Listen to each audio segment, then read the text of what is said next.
Hello and welcome, ladies and gentlemen, to the news from Saba Satellite Channel from Marib. Let's begin with the headlines. President Al-Alimi calls for de-escalation and withdrawal of outside forces from Hadramaut and Al-Mahra. Al-Arada celebrates graduation of 1,139 students at the University of Saba region.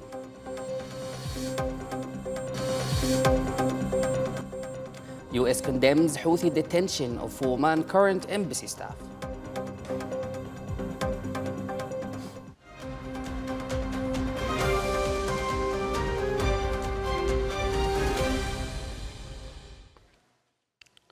Welcome back, and to the details. President Rashad Mohammed Al-Alimi has called on the people and local forces of Hadramaut and Al-Mahra to support state institutions and help contain rising security tensions in the eastern governorates. Al-Alimi urged the immediate withdrawal of all forces brought from outside the two governorates, enabling local authorities to assume their constitutional duties. He also ordered a full investigation into human rights violations linked to the recent unilateral actions, stressing accountability and no impunity.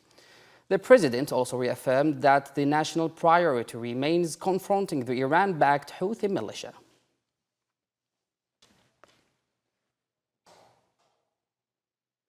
In Marib, Presidential Leadership Council member Sultan Al-Arada attended the graduation of 1,139 students from the University of Saba region. Al-Arada congratulated the graduates on behalf of President Rashad Al-Alimi, stressing that education remains the cornerstone of rebuilding the Yemeni state, advancing sustainable development.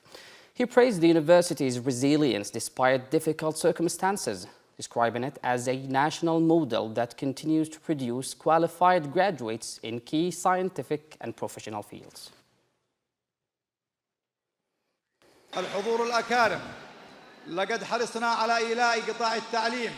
Distinguished guests, we have made it a priority to extend special care and continuous oversight to the education sector at all its levels, guided by our firm belief that human being is both the foundation and objective of development, and that education constitutes the gateway to peace and sustainable development.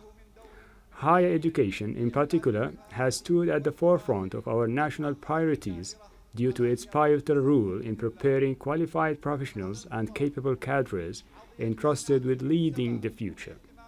In this context, University of Saba region has received distinguished attention as one of our national academic institutions that emerged from the heart of hardship and was established under exceptionally difficult and complex circumstances. After the wars waged by the terrorist Houthi militias shut down universities and brought academic life to a halt in many governorates. Despite these challenges, the university succeeded in affirming its academic and national presence, overcoming limited resources and adverse conditions, and rising today as a proud scientific institution and a beacon of knowledge, hosting thousands of male and female students. I affirm to you that we will continue to support educational institutions and mobilize all available resources to strengthen their capacities and enhance their performance, enabling them to continue fulfilling their noble mission of building the human being and preparing generations capable of contributing to the advancement and progress of homeland. In Yemen's political scene, Yemen's Shura Council has warned against any power structures operating outside state authority, expressing concern over unilateral actions in the eastern governorates. The council voiced full support for President Rashad Mohammed Al-Alimi and reaffirmed that the Gulf Initiative, national dialogue outcomes, and UN Resolution 2216 remain the basis of a political settlement. It also praised Saudi efforts to calm tensions and warned that instability in Hadramaut and Al-Mahra only benefits the Iran-backed Houthi militia.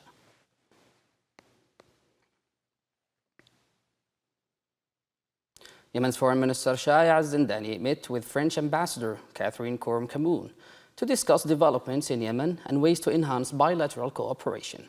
The two sides reviewed ongoing peace efforts and France's support for both the political process and humanitarian response, along with coordination on issues of mutual interest. The ambassador reaffirmed France's commitment to supporting the Presidential Leadership Council, the government, and the Yemeni people.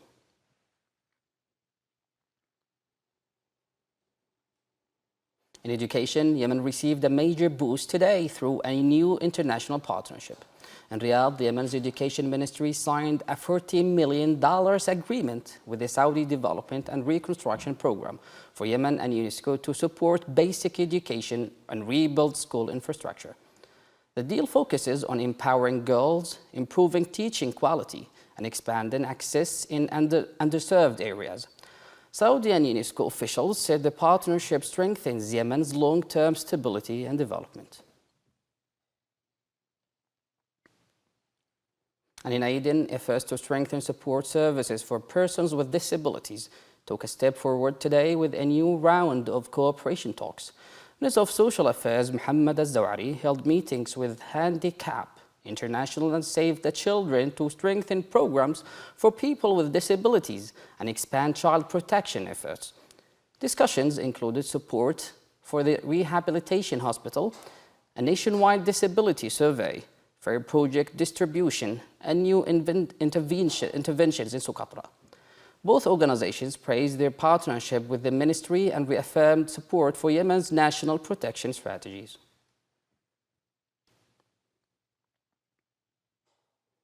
In diplomatic development, China has reiterated a clear and consistent position on Yemen's sovereignty and the path to peace.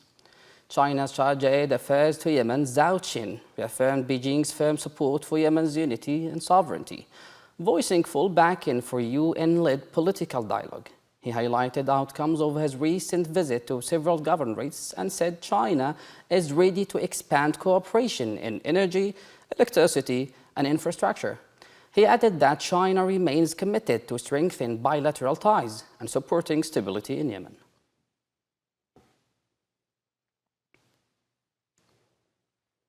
And as global concern grows over Houthi violations, the United States has issued a strong condemnation of the group's actions against its local embassy staff in Yemen.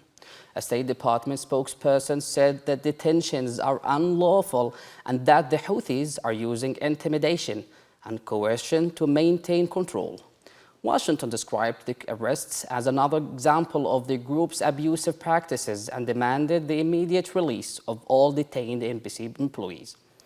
The statement follows rising international concern over Houthi landmines, unfair trials, and increasing Iranian influence in militia operations.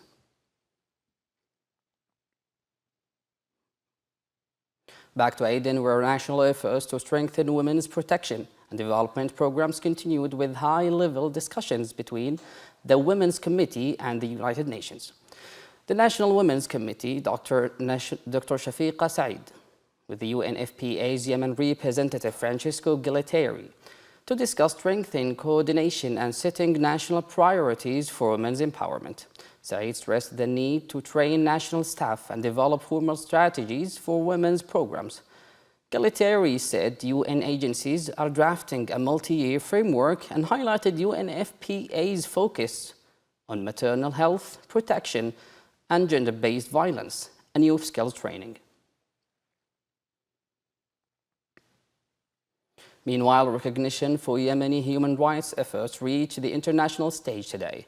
In Riyadh, Fathia Al-Ma'mari, head of the Human Rights Office in Hodeidah, became the first Yemeni to win the Franco-German Prize for Human Rights and the Rule of Law.